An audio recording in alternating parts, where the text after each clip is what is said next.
Hey guys, welcome back with me again in this channel. On today's tutorial, I'm going to show you how to change the corner of a video to round in CapCut Mobile.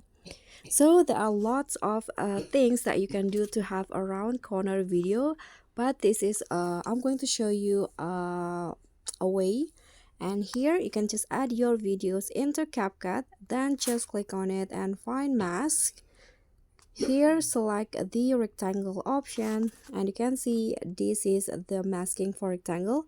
You can adjust the size of your videos just like this, and to have that round corner video you can just click on this option here. You can just drag it like this to have a that round corner video. You can drag it to the left corner like this, and you'll have that round corner or edge in your video.